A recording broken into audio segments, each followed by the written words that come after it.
ನಟರಾಜ ದೇವರ ಮಂತ್ರ ಕೇಳಿದ್ರೆ ಸರಿಯಾದ ಜ್ಞಾನ ಪ್ರಾಪ್ತಿಯಾಗ್ತದೆ. ಇಲ್ಲಿ ಜ್ಞಾನ ಅಂದ್ರೆ ಯಾವ ಪರಿಸ್ಥಿತಿಯಲ್ಲಿ ಏನು ಮಾಡಿದ್ರೆ ನಮಗೆ ಒಳ್ಳೇದಾಗ್ತದೆ, ಯಾವುದು ಸರಿ ಯಾವುದು ತಪ್ಪು ಅನ್ನುವ ಜ್ಞಾನ ಹಾಗೂ ಆಧ್ಯಾತ್ಮಿಕ ಜ್ಞಾನ. ಇಷ್ಟೇ ಅಲ್ಲದೆ ಈ ಮಂತ್ರ ನಮ್ಮ ಎಲ್ಲಾ ಕಷ್ಟಗಳನ್ನು ನಾಶ ಮಾಡ್ತದೆ, ಮನಸ್ಸಿಗೆ ನೆಮ್ಮದಿ ಹಾಗೂ ಶಕ್ತಿ ಕೊಡ್ತದೆ, ಎಲ್ಲಾ ದುಷ್ಟಶಕ್ತಿ ಮತ್ತು ಶತ್ರುಬಾಧೆಯನ್ನು ದೂರ ಮಾಡ್ತದೆ. ಇವತ್ತು ಪಂಚಮಿಯೂ ಆದದ್ರಿಂದ ಈ ಮಂತ್ರ ನಾಗದೋಷವನ್ನು ಕೂಡ ಪರಿಹರಿಸ್ತದೆ. ನಾಗದೋಷ ನಿವಾರಣೆಗೆ ಈ ಮಂತ್ರವನ್ನು 48 ದಿನಗಳ ಕಾಲ ಭಕ್ತಿಯಿಂದ ಕೇಳಬೇಕು. ನಿನ್ನೆ ನಾನು ಕೇಳಿದ ಪ್ರಶ್ನೆ, ಗಣೇಶ ದೇವರ ಸೊಂಡಿಲು ಯಾವ ಕಡೆ ಇದ್ದರೆ ಅವರನ್ನು ಸಿದ್ಧಿವಿನಾಯಕ ಎಂದು ಕರೆಯುತ್ತಾರೆ ಅಂತ. ಇದಕ್ಕೆ ಸರಿ ಉತ್ತರ ಬಲಗಡೆ. ಸರಿ ಉತ್ತರ ಕೊಟ್ಟವರಲ್ಲಿ ಒಬ್ಬರ ಹೆಸರು ರಜಿನಿ ನವೀನ್. ರಜಿನಿಯವರೇ ಭಕ್ತಿ ಮುಂದುವರಿಸಿ ಅಂತ ಹೇಳ್ತಾ ಇವತ್ತಿನ ಪ್ರಶ್ನೆಯನ್ನು ನೋಡುವ. ನಟರಾಜ ಶಿವದೇವರ ಯಾವ ರೂಪ? ಎ ಸೌಮ್ಯ ರೂಪ, ಬಿ ಉಗ್ರ ರೂಪ, ಸಿ ಸರಳ ರೂಪ, ಡಿ ಆನಂದ ರೂಪ. ಈ ಪ್ರಶ್ನೆಗೆ ಸರಿ ಉತ್ತರ ಕೊಟ್ಟವರಲ್ಲಿ ಒಬ್ಬರ ಹೆಸರನ್ನು ನಾಡಿನ ವಿಡಿಯೋದಲ್ಲಿ ಹೇಳ್ತೇನೆ. ಬನ್ನಿ ಈಗ ಈ ನಟರಾಜ ಮಂತ್ರವನ್ನು ಭಕ್ತಿಯಿಂದ 108 ಬಾರಿ ಕೇಳುವ. ಅದಕ್ಕಿಂತ ಮುಂಚೆ ನೀವು ಶಿವದೇವರ ಭಕ್ತರಾಗಿದ್ದರೆ ಓಂ ನಟರಾಜಾಯ ನಮಃ ಅಂತ ಕಮೆಂಟ್ ಮಾಡಿ, ಚಾನಲಿಗೆ ಹೊಸಬ್ರಾಗಿದ್ದರೆ ಚಾನಲನ್ನು ಸಬ್ಸ್ಕ್ರೈಬ್ ಮಾಡಿ, ಹತ್ರ ಇರುವ ಬೆಲ್ ಬಟನ್ ಪ್ರೆಸ್ ಮಾಡಿ, ಆಲ್ ಅನ್ನೋ ಆಪ್ಷನ್ ಅನ್ನು ಸೆಲೆಕ್ಟ್ ಮಾಡಿ.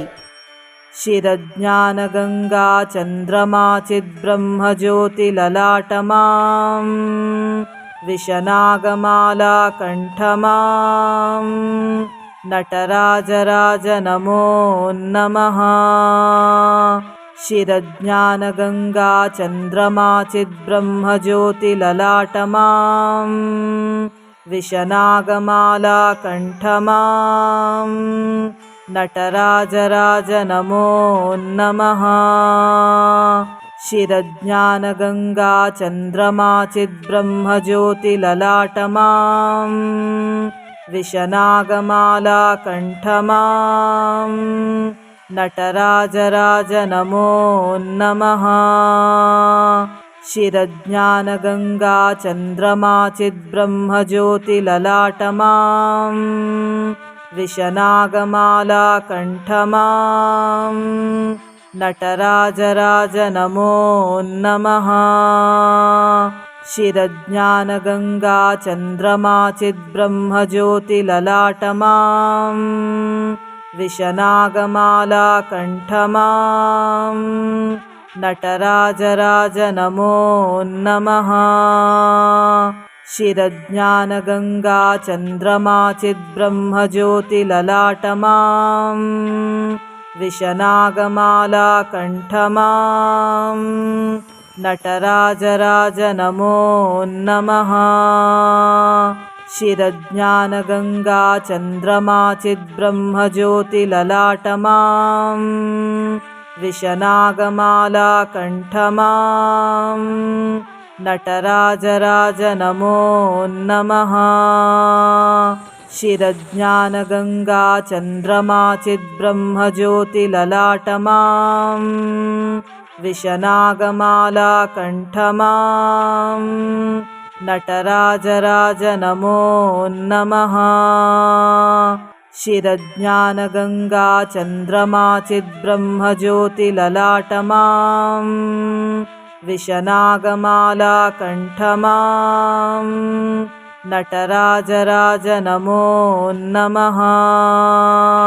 ಶಿರಜ್ಞಾನ ಗಂಗಾ ಚಂದ್ರಮಾ ಚಿದ್ಬ್ರಹ್ಮ ಜ್ಯೋತಿ ಲಲಾಟಮಾಂ ವಿಷನಾಗಮಾಲಾ ಕಂಠಮಾಂ ನಟರಾಜರಾಜ ನಮೋ ನಮಃ. ಶಿರಜ್ಞಾನ ಗಂಗಾ ಚಂದ್ರಮಾ ಚಿದ್ಬ್ರಹ್ಮ ಜ್ಯೋತಿ ಲಲಾಟಮಾಂ ವಿಷನಾಗಮಾಲಾ ಕಂಠಮಾಂ ನಟರಾಜರಾಜ ನಮೋ ನಮಃ.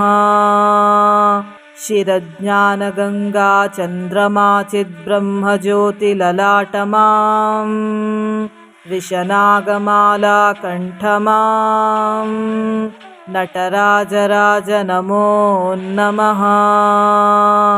शिरज्ञानगङ्गा चन्द्रमा चिद्ब्रह्मज्योतिललाटमां विशनागमाला कण्ठमां नटराजराज नमो नमः। शिरज्ञानगङ्गा चन्द्रमा चिद्ब्रह्मज्योतिललाटमां विशनागमाला कण्ठमां नटराजराज नमो नमः। शिरज्ञानगङ्गा चन्द्रमा चिद्ब्रह्मज्योतिललाटमां विशनागमाला कण्ठमां नटराजराज नमो नमः। शिरज्ञानगङ्गा चन्द्रमा चिद्ब्रह्मज्योतिललाटमां विशनागमाला कण्ठमां नटराजराज नमो नमः। शिरज्ञानगङ्गा चन्द्रमा चिद्ब्रह्मज्योतिललाटमां विशनागमाला कण्ठमां नटराजराज नमो नमः। शिरज्ञानगङ्गा चन्द्रमा चिद्ब्रह्मज्योतिललाटमां विशनागमाला कण्ठमां नटराजराज नमो नमः। शिरज्ञानगङ्गा चन्द्रमा चिद्ब्रह्मज्योतिललाटमां विशनागमाला कण्ठमां नटराजराज नमो नमः। शिरज्ञानगङ्गा चन्द्रमा चिद्ब्रह्मज्योतिललाटमां विशनागमाला कण्ठमां नटराजराज नमो नमः।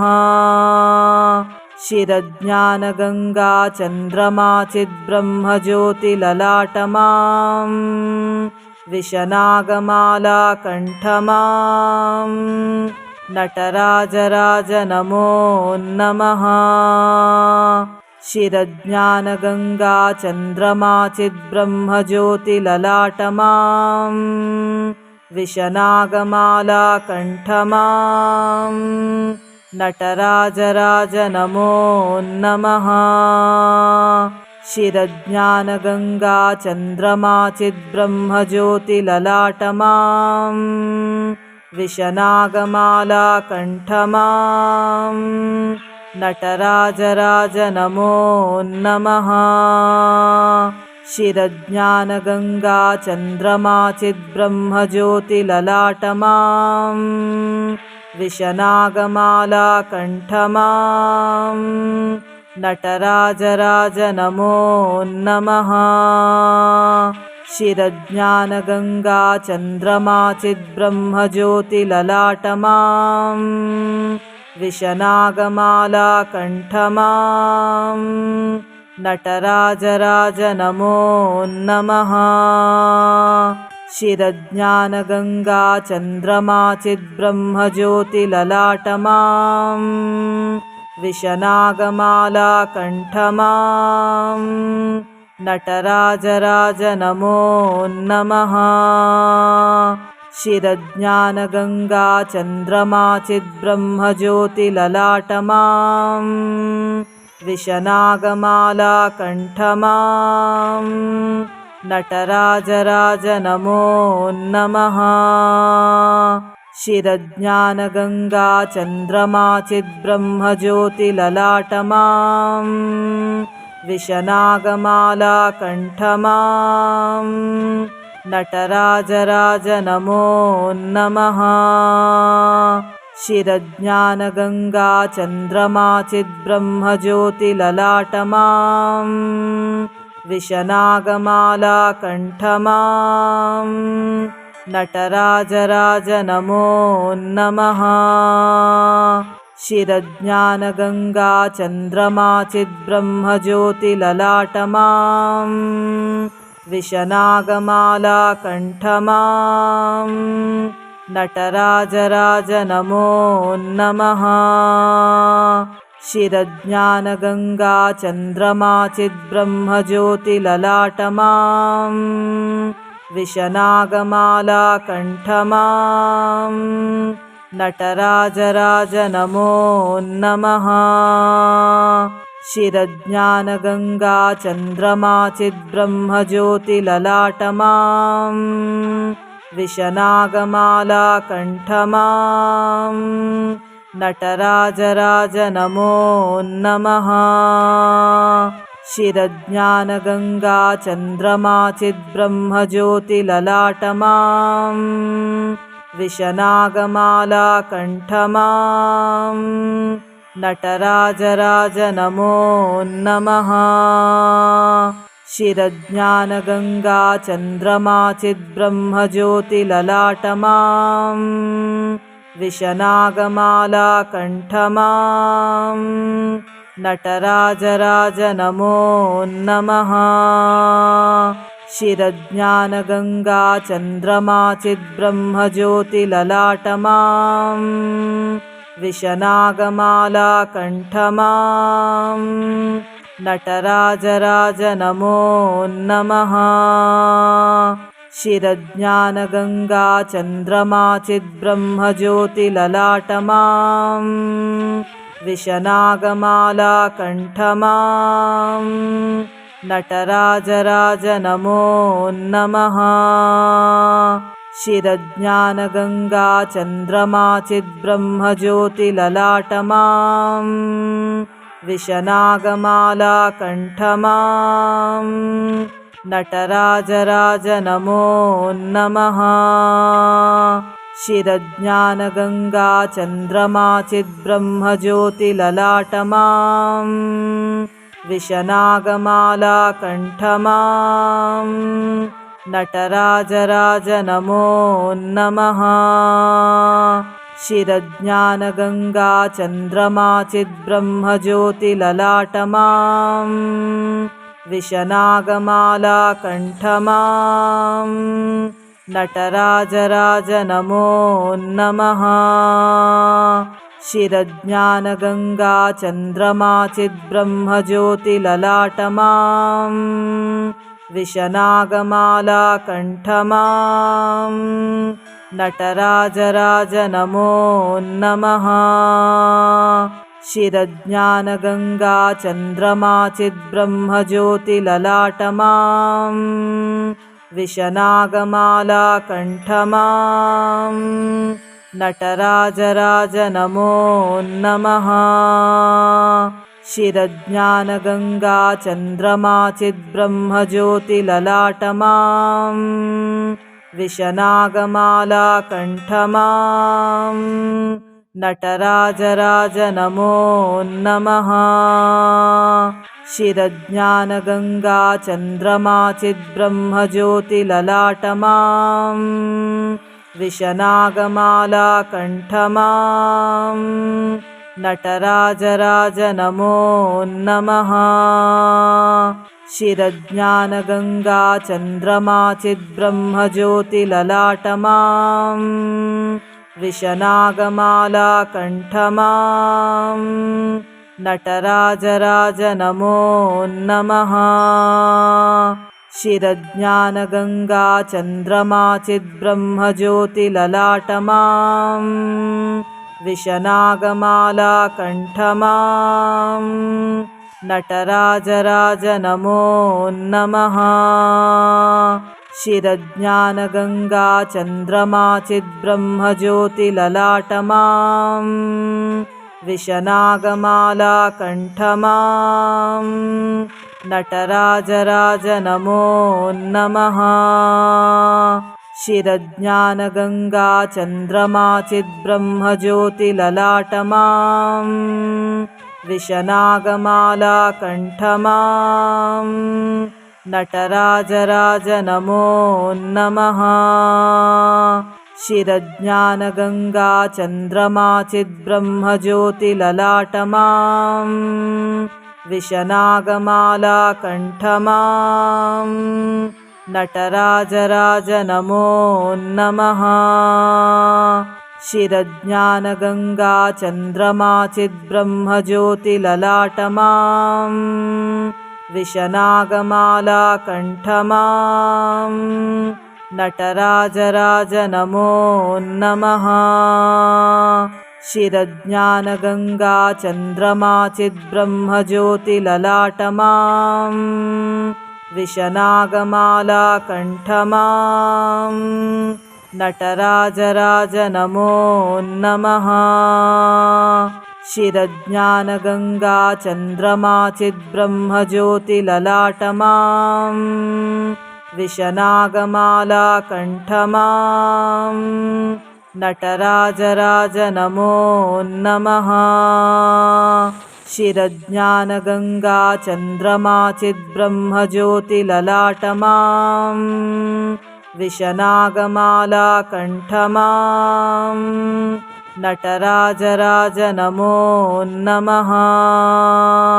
शिरज्ञानगङ्गा चन्द्रमा चिद्ब्रह्मज्योतिललाटमां विशनागमाला कण्ठमां नटराजराज नमो नमः।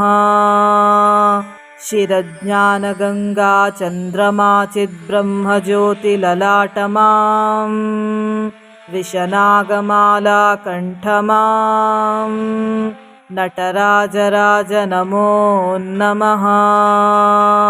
शिरज्ञानगङ्गा चन्द्रमा चिद्ब्रह्मज्योतिललाटमां विशनागमाला कण्ठमां नटराजराज नमो नमः। शिरज्ञानगङ्गा चन्द्रमा चिद्ब्रह्मज्योतिललाटमां विशनागमाला कण्ठमां नटराजराज नमो नमः। शिरज्ञानगङ्गा चन्द्रमा चिद्ब्रह्मज्योतिललाटमां विशनागमाला कण्ठमां नटराजराज नमो नमः। शिरज्ञानगङ्गा चन्द्रमा चिद्ब्रह्मज्योतिललाटमां विशनागमाला कण्ठमां नटराजराज नमो नमः। शिरज्ञानगङ्गा चन्द्रमा चिद्ब्रह्मज्योतिललाटमां विशनागमाला कण्ठमां नटराजराज नमो नमः। शिरज्ञानगङ्गा चन्द्रमा चिद्ब्रह्मज्योतिललाटमां विशनागमाला कण्ठमां नटराजराज नमो नमः। शिरज्ञानगङ्गा चन्द्रमा चिद्ब्रह्मज्योतिललाटमां विशनागमाला कण्ठमां नटराजराज नमो नमः। शिरज्ञानगङ्गा चन्द्रमा चिद्ब्रह्मज्योतिललाटमां विशनागमाला कण्ठमां नटराजराज नमो नमः। शिरज्ञानगङ्गा चन्द्रमा चिद्ब्रह्मज्योतिललाटमां विशनागमाला कण्ठमां नटराजराज नमो नमः। शिरज्ञानगङ्गा चन्द्रमा चिद्ब्रह्मज्योतिललाटमां विशनागमाला कण्ठमां नटराजराज नमो नमः। शिरज्ञानगङ्गा चन्द्रमा चिद्ब्रह्मज्योतिललाटमां विशनागमाला कण्ठमां नटराजराज नमो नमः। शिरज्ञानगङ्गा चन्द्रमा चिद्ब्रह्मज्योतिललाटमां विशनागमाला कण्ठमां नटराजराज नमो नमः। शिरज्ञानगङ्गा चन्द्रमा चिद्ब्रह्मज्योतिललाटमां विशनागमाला कण्ठमां नटराजराज नमो नमः। शिरज्ञानगङ्गा चन्द्रमा चिद्ब्रह्मज्योतिललाटमां विशनागमाला कण्ठमां नटराजराज नमो नमः। शिरज्ञानगङ्गा चन्द्रमा चिद्ब्रह्मज्योतिललाटमां विशनागमाला कण्ठमां नटराजराज नमो नमः। शिरज्ञानगङ्गा चन्द्रमा चिद्ब्रह्मज्योतिललाटमां विशनागमाला कण्ठमां नटराजराज नमो नमः। शिरज्ञानगङ्गा चन्द्रमा चिद्ब्रह्मज्योतिललाटमां विशनागमाला कण्ठमां नटराजराज नमो नमः। शिरज्ञानगङ्गा चन्द्रमा चिद्ब्रह्मज्योतिललाटमां विशनागमाला कण्ठमां नटराजराज नमो नमः। शिरज्ञानगङ्गा चन्द्रमा चिद्ब्रह्मज्योतिललाटमां विशनागमाला कण्ठमां नटराजराज नमो नमः।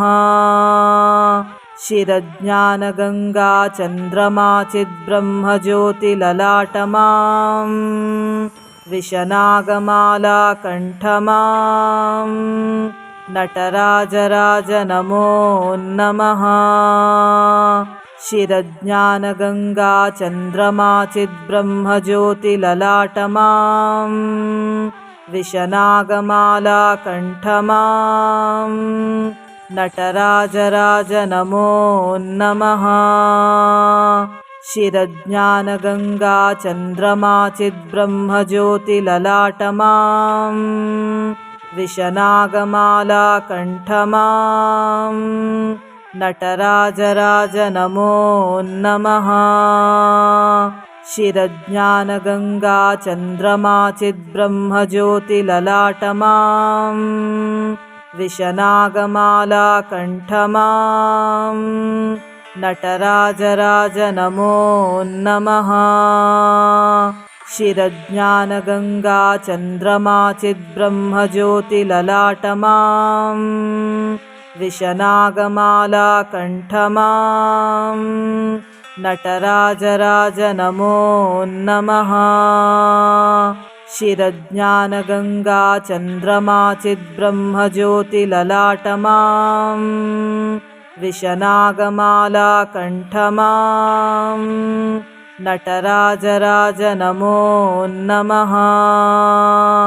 शिरज्ञानगङ्गा चन्द्रमा चिद्ब्रह्मज्योतिललाटमां विशनागमाला कण्ठमां नटराजराज नमो नमः।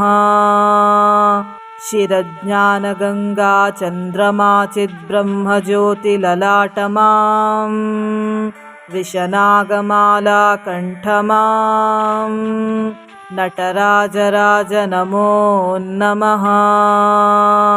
शिरज्ञानगङ्गा चन्द्रमा चिद्ब्रह्मज्योतिललाटमां विशनागमाला कण्ठमां नटराजराज नमो नमः। शिरज्ञानगङ्गा चन्द्रमा चिद्ब्रह्मज्योतिललाटमां विशनागमाला कण्ठमां नटराजराज नमो नमः। शिरज्ञानगङ्गा चन्द्रमा चिद्ब्रह्मज्योतिललाटमां विशनागमाला कण्ठमां नटराजराज नमो नमः। शिरज्ञानगङ्गा चन्द्रमा चिद्ब्रह्मज्योतिललाटमां विशनागमाला कण्ठमां नटराजराज नमो नमः। शिरज्ञानगङ्गा चन्द्रमा चिद्ब्रह्मज्योतिललाटमां विशनागमाला कण्ठमां नटराजराज नमो नमः। शिरज्ञानगङ्गा चन्द्रमा चिद्ब्रह्मज्योतिललाटमां विशनागमाला कण्ठमां नटराजराज नमो नमः। शिरज्ञानगङ्गा चन्द्रमा चिद्ब्रह्मज्योतिललाटमां विशनागमाला कण्ठमां नटराजराज नमो नमः। शिरज्ञानगङ्गा चन्द्रमा चिद्ब्रह्मज्योतिललाटमां विशनागमाला कण्ठमां नटराजराज नमो नमः। शिरज्ञानगङ्गा चन्द्रमा चिद्ब्रह्मज्योतिललाटमां विशनागमाला कण्ठमां नटराजराज नमो नमः। शिरज्ञानगङ्गा चन्द्रमा चिद्ब्रह्मज्योतिललाटमां विशनागमाला कण्ठमां नटराजराज नमो नमः। शिरज्ञानगङ्गा चन्द्रमा चिद्ब्रह्मज्योतिललाटमां विशनागमाला कण्ठमां नटराजराज नमो नमः। शिरज्ञानगङ्गा चन्द्रमा चिद्ब्रह्मज्योतिललाटमां विशनागमाला कण्ठमां नटराजराज नमो नमः। शिरज्ञानगङ्गा चन्द्रमा चिद्ब्रह्मज्योतिललाटमां विशनागमाला कण्ठमां नटराजराज नमो नमः। शिरज्ञानगङ्गा चन्द्रमा चिद्ब्रह्मज्योतिललाटमां विशनागमाला कण्ठमां नटराजराज नमो नमः। शिरज्ञानगङ्गा चन्द्रमा चिद्ब्रह्मज्योतिललाटमां विशनागमाला कण्ठमां नटराजराज नमो नमः। शिरज्ञानगङ्गा चन्द्रमा चिद्ब्रह्मज्योतिललाटमां विशनागमाला कण्ठमां नटराजराज नमो नमः। शिरज्ञानगङ्गा चन्द्रमा चिद्ब्रह्मज्योतिललाटमां विशनागमाला कण्ठमां नटराजराज नमो नमः। शिरज्ञानगङ्गा चन्द्रमा चिद्ब्रह्मज्योतिललाटमां विशनागमाला कण्ठमां नटराजराज नमो नमः। शिरज्ञानगङ्गा चन्द्रमा चिद्ब्रह्मज्योतिललाटमां विशनागमाला कण्ठमां नटराजराज नमो नमः। शिरज्ञानगङ्गा चन्द्रमा चिद्ब्रह्मज्योतिललाटमां विशनागमाला कण्ठमां नटराजराज नमो नमः। शिरज्ञानगङ्गा चन्द्रमा चिद्ब्रह्मज्योतिललाटमां विशनागमाला कण्ठमां नटराजराज नमो नमः। ಶಿರಜ್ಞಾನಗಂಗಾ ಚಂದ್ರಮಾ ಚಿದ್ಬ್ರಹ್ಮಜ್ಯೋತಿಲಲಾಟಮಾಂ ವಿಷನಾಗಮಾಲಾ ಕಂಠಮಾಂ ನಟರಾಜರಾಜ ನಮೋ ನಮಃ. ಶಿರಜ್ಞಾನಗಂಗಾ ಚಂದ್ರಮಾ ಚಿದ್ಬ್ರಹ್ಮಜ್ಯೋತಿಲಲಾಟಮಾಂ ವಿಷನಾಗಮಾಲಾ ಕಂಠಮಾಂ ನಟರಾಜರಾಜ ನಮೋ ನಮಃ. ಶಿರಜ್ಞಾನಗಂಗಾ ಚಂದ್ರಮಾ ಚಿದ್ಬ್ರಹ್ಮಜ್ಯೋತಿಲಲಾಟಮಾಂ ವಿಷನಾಗಮಾಲಾ ಕಂಠಮಾಂ ನಟರಾಜರಾಜ ನಮೋ ನಮಃ. ಶಿರಜ್ಞಾನಗಂಗಾ ಚಂದ್ರಮಾ ಚಿದ್ಬ್ರಹ್ಮಜ್ಯೋತಿಲಲಾಟಮಾಂ ವಿಷನಾಗಮಾಲಾ ಕಂಠಮಾಂ ನಟರಾಜರಾಜ ನಮೋ ನಮಃ. ಶಿರಜ್ಞಾನಗಂಗಾ ಚಂದ್ರಮಾ ಚಿದ್ಬ್ರಹ್ಮಜ್ಯೋತಿಲಲಾಟಮಾಂ ವಿಷನಾಗಮಾಲಾ ಕಂಠಮಾಂ ನಟರಾಜರಾಜ ನಮೋ ನಮಃ. ಶಿರಜ್ಞಾನಗಂಗಾ ಚಂದ್ರಮಾ ಚಿದ್ಬ್ರಹ್ಮಜ್ಯೋತಿಲಲಾಟಮಾಂ ವಿಷನಾಗಮಾಲಾ ಕಂಠಮಾಂ ನಟರಾಜರಾಜ ನಮೋ ನಮಃ. ಧನ್ಯವಾದಗಳು.